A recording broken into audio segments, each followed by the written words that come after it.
welcome to my channel. I'm Dr. Romano. Today's video is going to be based on a question that somebody asked me.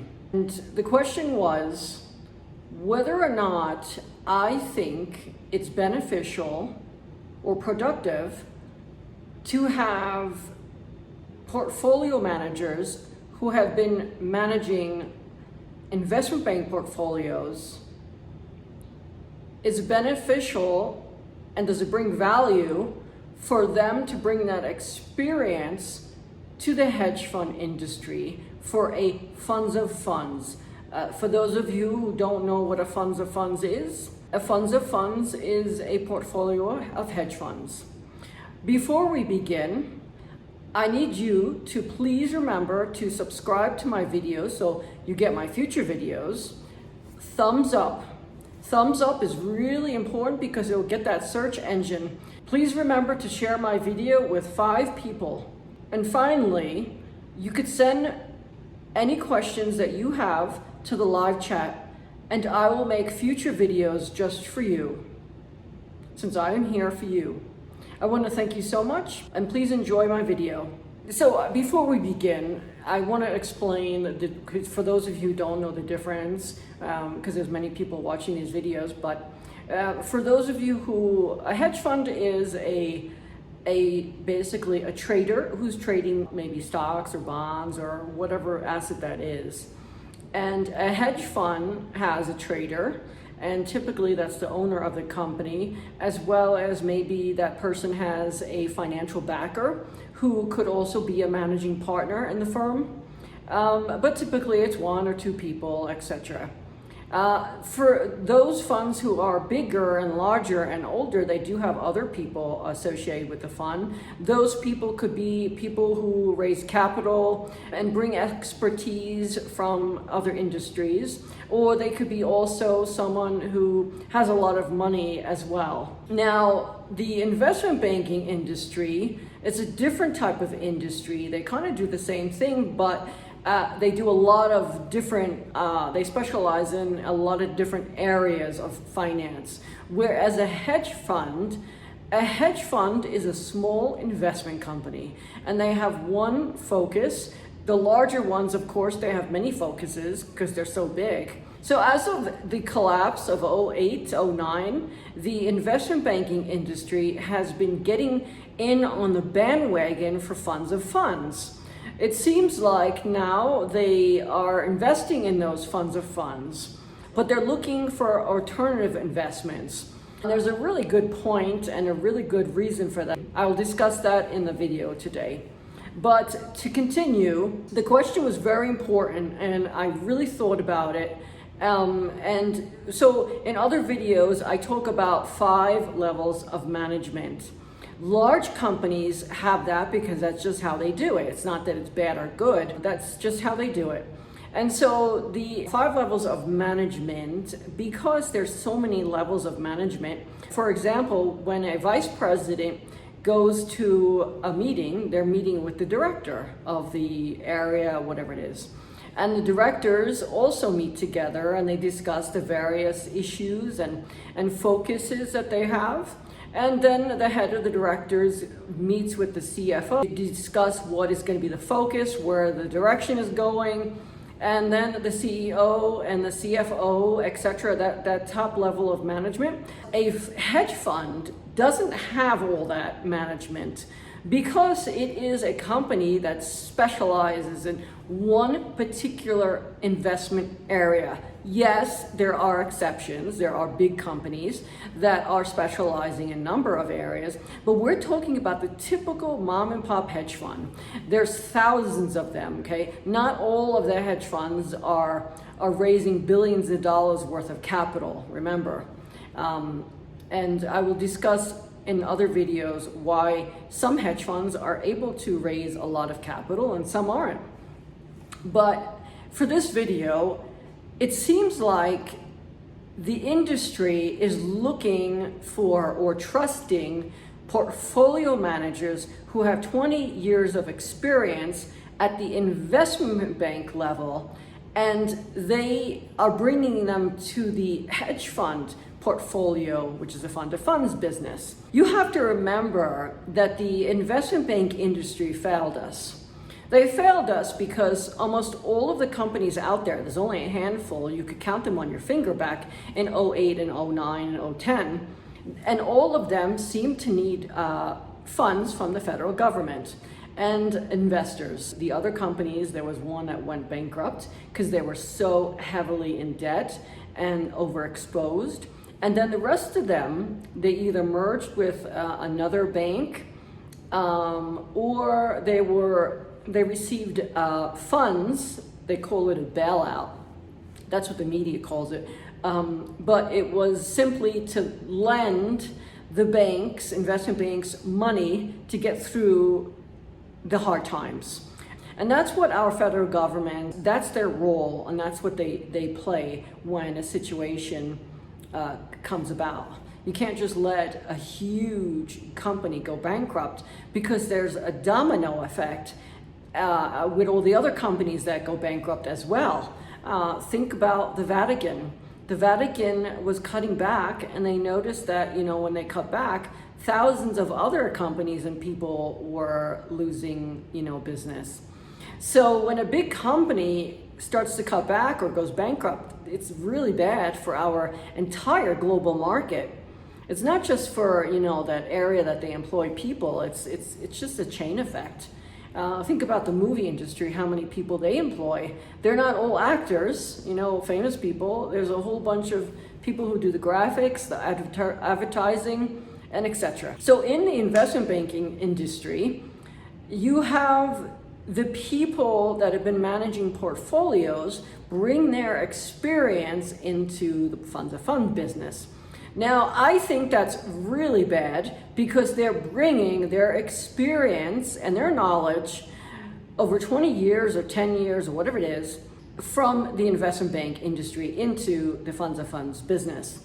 Now, you have to remember that just because they have 20 years of experience, it doesn't mean that they have so much value to bring to a portfolio. No. Someone who's been working for 20 years has been managing people. It only takes a couple of years to really understand what you have to do. And typically, to understand what your group has to do, it's about 3 to 6 months to get a grasp of what you have to do. Now, the problem is that when you work for a big company, you're under a lot of restraint and a lot of pressure and a lot of management on top of you. You really can't do what you want to do. And that's a reason why the hedge fund industry outperform the investment banking mutual fund industry, because they don't have so much management on top of them. Remember who a trader is. That, in other videos I discussed on who the trader is. Their mind is different. They're entrepreneurs.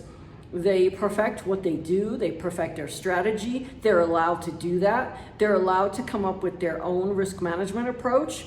They don't have a risk management on top of them trying to tell them what to do and what they can't do. That trader at the hedge fund has to know how to do all that before they even get into business. And if they're not capable, they're not going to be in business, because they're not going to have investors. Whereas the traders at the trading desk on an investment bank, where I used to work for an investment bank in risk management, so I know exactly what went on, and I questioned everything. In my mind, of course, and I wrote it down because I wanted to write a book 20 years later and complete a Ph.D. That was all planned from the beginning. I knew since I'm a little kid that I wanted to become a doctor. I didn't know that I was going to be a doctor of hedge fund selection or finance. That just happened to be because of my first basic reason why I wanted to go to school and my job, the first job I received. And so to continue on, portfolio managers at investment bank learn to do a certain methodology. And just because they've been doing that, other people in the past at their work have been doing the same techniques on how to manage risk, how to put a portfolio together, it doesn't mean that that's the correct way. or that's the most valuable way. And I'm going to use the word value because part of managing other people's money is you're creating value. Whatever you want to call it. You want to call it returns or whatever it is, but it's value. And those people in the industry that have that portfolio management experience, they're used to doing things a certain way. And just because they've been doing it for 20 years or 10 years or whatever it is, it doesn't mean that that's going to bring value to clients in the hedge fund industry, the funds of funds industry. It doesn't work like that.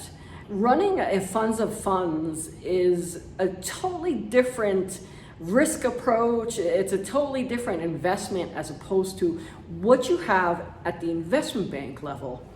I've said this many times. Big companies have a lot of management, and a lot of management sometimes creates a bad value. It diminishes the value of the asset, as well as what that asset is doing and what it's for, the whole makeup of that asset.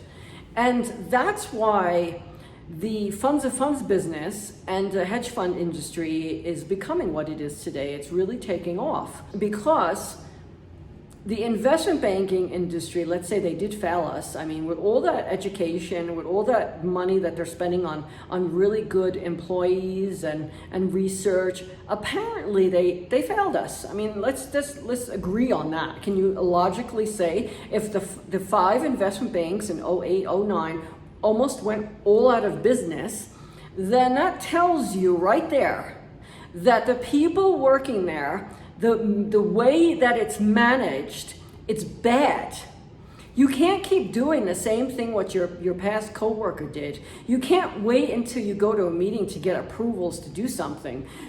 The whole structure has to change. They need to separate that industry, break it up, so that it's multiple different companies that specialize in what they have to specialize in, so that they bring incredible value to whatever they bring in. There's a lot of talented people in the industry. Don't say that I'm not putting them down, but what I'm saying is that they're not allowed to shine.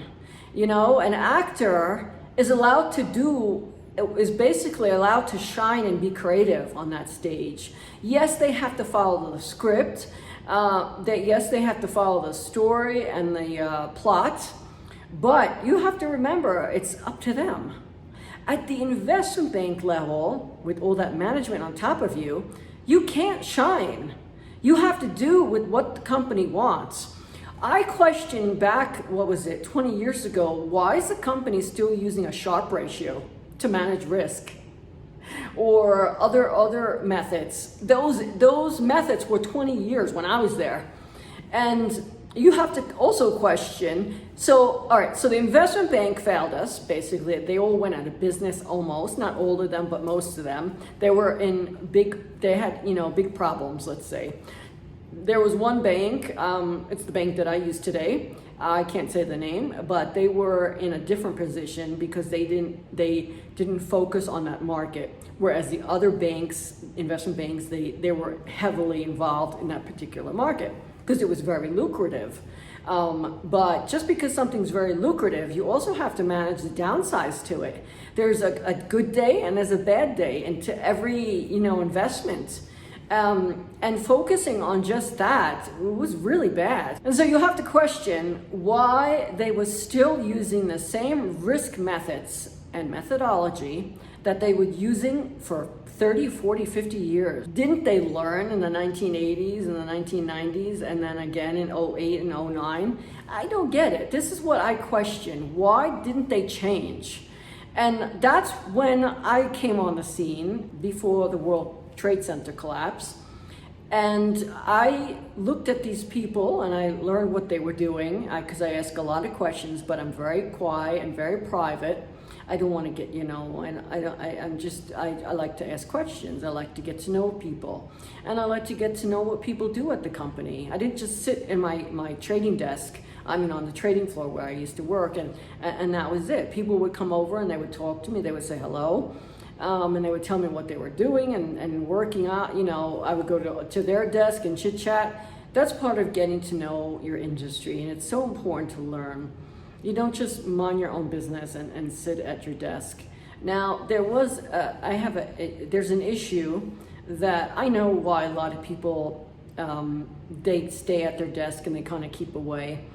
You have to remember that there are very competitive people out there. And because they're very competitive, they're going to put down their competition. And so someone who is very competitive or someone that has value, they're going to put those people down that has value. So let's say that you have an employee or coworker that's doing a lot for the company, that's doing more what they really should. And the competitive person is going to start throwing dots at them. Not physical dots, but talking in the group, when they're smoking outside, about that person, that this person's that and this, and all bad stuff about that person, but it's not true. And that's what competitive people do. So really smart people, they try to do the minimum because their first priority is to keep the job. Because what does that do? It keeps they're paying their car mortgage, their car payment, their house mortgage, to put food on the table for their family. And so that's their main priority as an employee is to do the minimum, not to get too noticed and not to get, to be mainstream.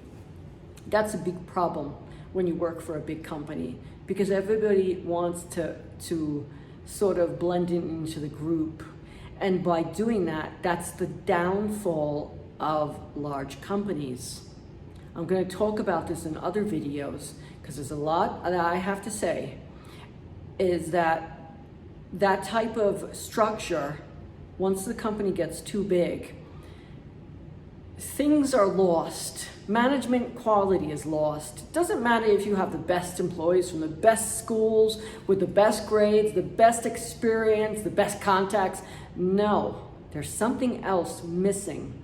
And that's the reason today that the hedge fund industry has become what it is, and it's going to grow a lot more. I can tell you right now, it's better to have your investments with multiple managers as a funds of funds, as opposed to investing in one investment bank.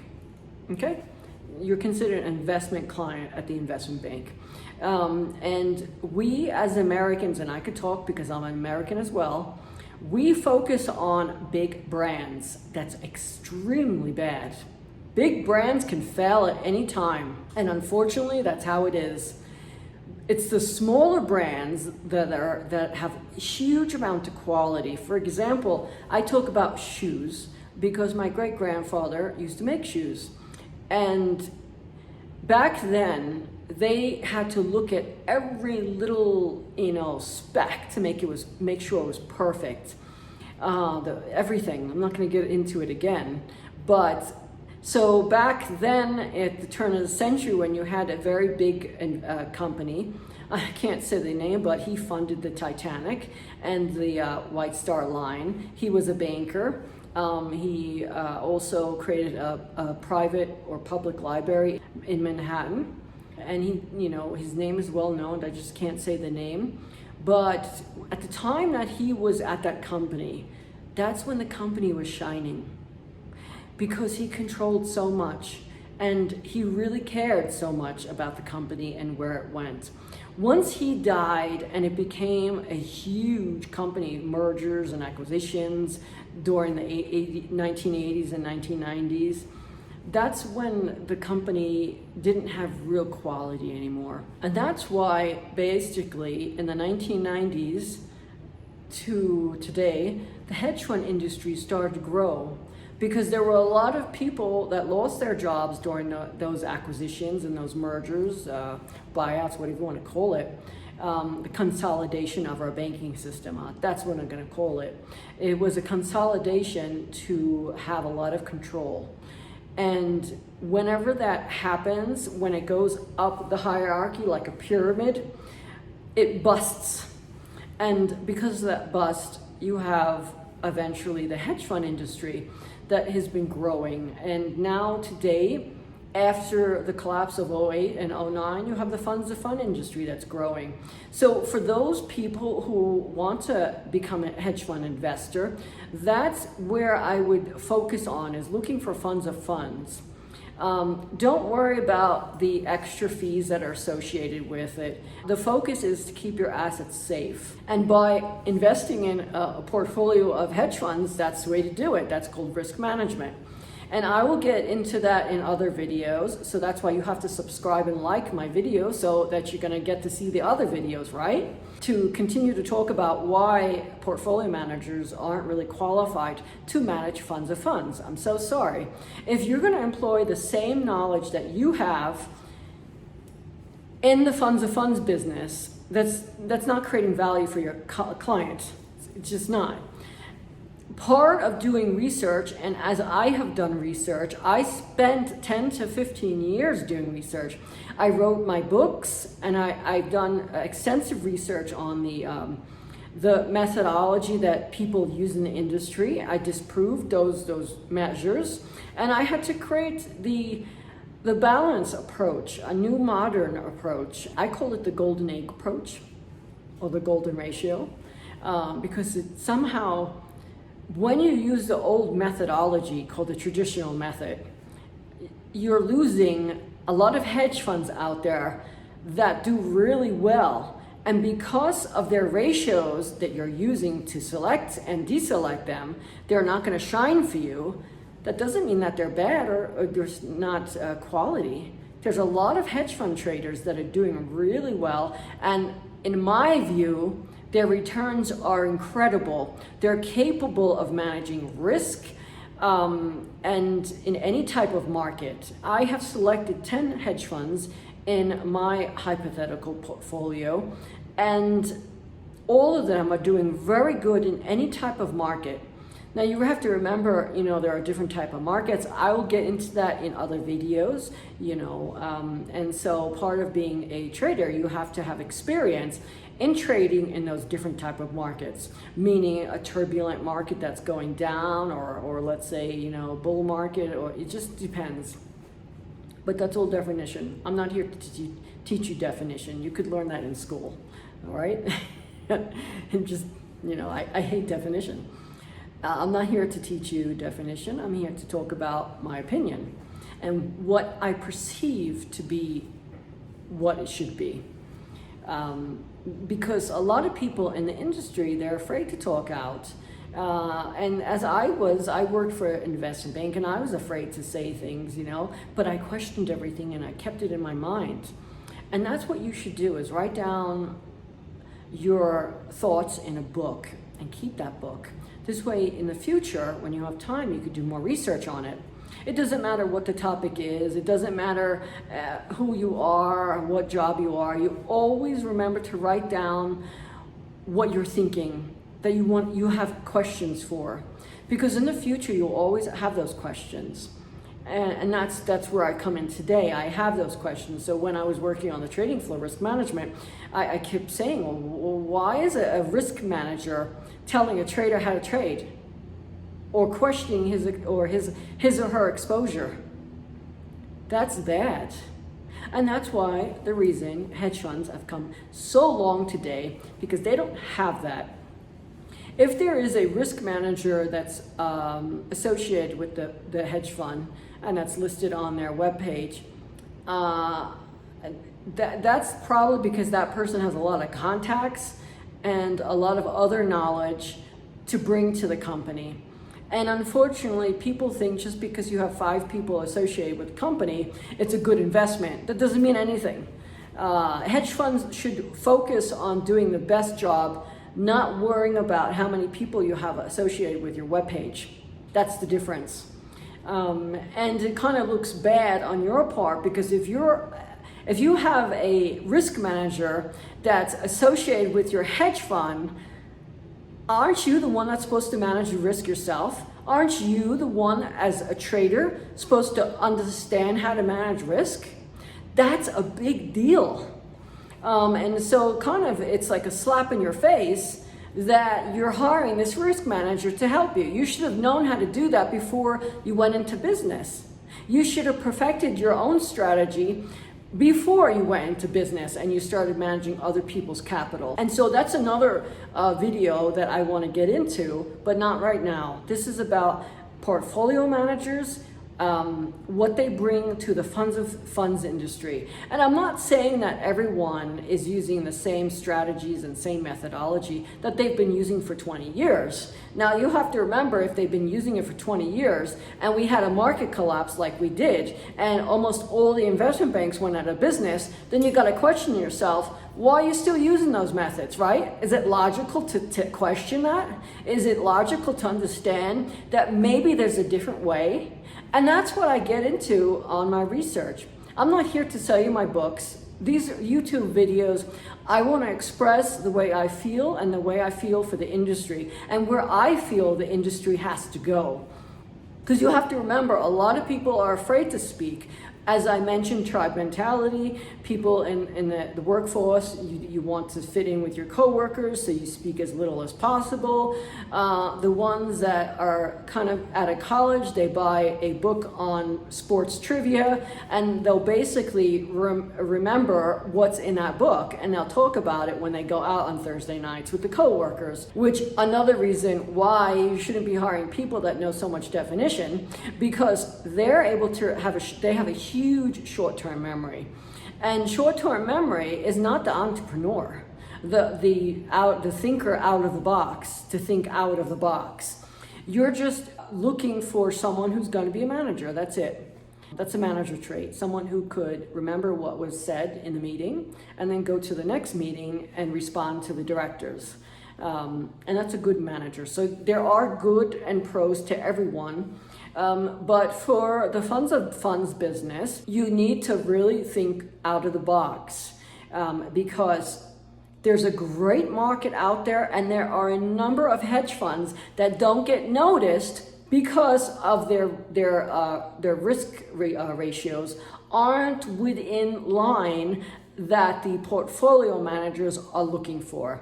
And that's the premise of this video, is that the portfolio managers at investment banks, they're bringing that same methodology to the Funds of Funds business, and so they're not looking for the actual value. They're just doing what they learned for 20 years at the investment bank, and that's why you have to question: is it accurate? Does it bring you the investment clients value? No, it doesn't. And that's why my hypothetical portfolio, it's doing really well. It did really well in 2020. It did really well in 08 and 09. It did phenomenal, actually. And so to answer another question that the public has, will you lose your money in hedge funds? No. That's the media. That's the media that they give us this fake nonsense. It's the media that creates that scare tactic. I don't know why they do. I mean, I have some thoughts at why they do, but I'm not going to discuss it in this video. I will discuss that. Let's use this as an example. Let's logically talk about what happened in the investment bank industry. So you had, let's say, 5 or 6 investment banks at that time. I don't know exact number, but it's around that number. How many of those almost went bankrupt if it wasn't for the federal government to lend them money, or have a billionaire buy shares in that company, or one of them did go out of business, and then another company had merged with another investment bank just because that other company was actually doing really well. And another issue that I would like to discuss is size. As we, being American, we think big companies are a better value to invest in. However, in this industry, that's not always the case. There's a lot of research that I came across and that I've written about that larger hedge funds aren't always the way to go. Sorry, it has nothing to do with it because they're capable of raising a lot of capital. That's because of their contacts and their methodology in raising capital. For example, the guy who was such a fraud, Bernie Madoff, you have to think about that guy. He was a genius on raising capital. He wasn't a genius on trading, I could tell you right now. He couldn't trade at all. But he could talk and talk and talk and get any person that had money to invest at the golf course, at the social club, whoever it was, his neighbors. And, you know, it's a stupid question. People ask, so what's a good stock to invest in? Unfortunately, that's a very elementary question. Because if you're going to answer that question, you have to say to yourself, that person's a definite fraud. Unfortunately, there are multiple investment approaches, and asking that elementary question is so, it's like two kids talking, you know. But if you want to understand a little bit more about what a advanced trader or advanced investor, how they invest, that's where you focus on the Fund of Funds business.